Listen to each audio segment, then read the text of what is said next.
Good afternoon, everybody. We've got ourselves some financial details, and they're a little bit surprising for some people. So let's go ahead and go over it. Let's talk about it, and let's address the concerns. I guess that would be the right terminology to use there. So earlier today, we got the financial details of Nick Bellore's contract extension. It's actually a 2-year deal. The wording yesterday implied it was going to be a 1-year deal, but it's actually 2 years. So I mean, I don't know if that's good news or bad news. It depends on who you ask, I guess, but it's news. So it's a 2-year deal. The total value of that contract over those 2 years is 6.6 million, with 3.75 million this season. Now, I'm going to just go ahead and say it. When news of this contract extension came out, I saw it in the Discord, I saw it a little bit on Twitter, I saw it in a few different places. People were really surprised, and people weren't terribly happy about it. People didn't think that 6.6 million, so you basically $3.3 million a year for a by and large special teamer and reserve linebacker slash reserve running back, I guess you could call him, is worth 6.6 million. But I actually made a video about Nick Bellore a couple weeks ago, and I was trying to figure out what his contract might be. And honestly, this was, in my opinion, this was roughly in the area of where I thought it was probably going to land. Maybe a tiny bit more, but not enough for me to care about at all. Special teams wizards, who are also like reserve linebackers in this league, typically get somewhere around this amount. You're talking about 3.3 million a year for 2 years. Interestingly enough, the contract is front-loaded, which kind of interesting. I don't really know how to digest that, but most of the money is actually in the first year, and less than 3 million in the second year. Kind of interesting.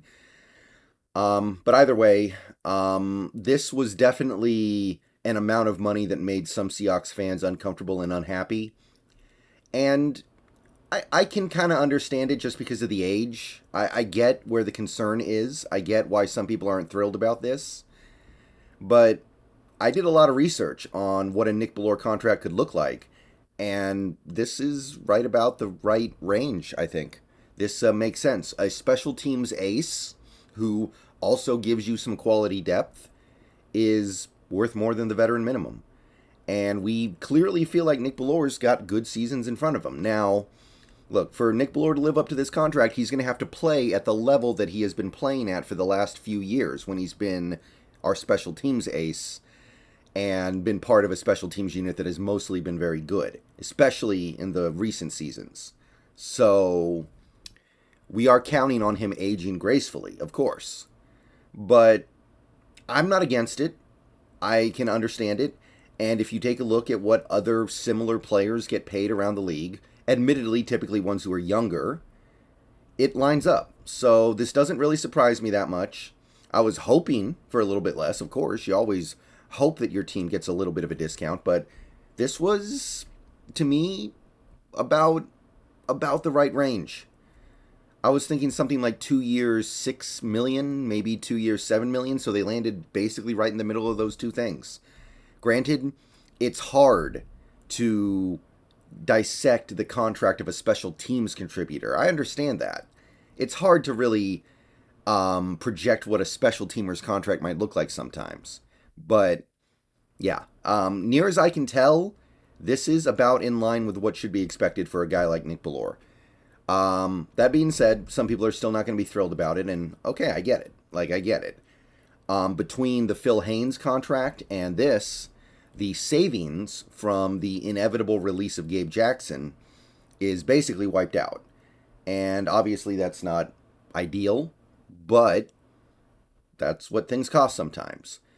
And look, he wears many different hats on this team, so he'll find a way to provide some value. Will he provide $6.6 million of value over the next 2 years? He's going to have to be a really good special teamer, but that's what he's been for the last few years, so I'm not against it. I'm not mad about it. This is pretty close to what I was anticipating. So 2 years, 6.6 million, front-loaded slightly, which you don't see that often. It's going to be 3.75 million this season and 2.85 million the next year, which might be setting up for an easy release next offseason, because most of the money's in that first year. It's going to be very little dead cap to release. That's possible too. So we'll see how things shake out, but this is in the vein of what I was thinking it could be. I was hoping for better. Obviously, I was hoping for something like 2 years, 5 million, but I think this kind of lines up with reasonable expectations. All right, I'll see you guys later. Going to stream tonight. I think I'm going to do some Fire Emblem because I haven't played Fire Emblem in a while. Going to mix it up, so hope to see you guys there, and go Hawks.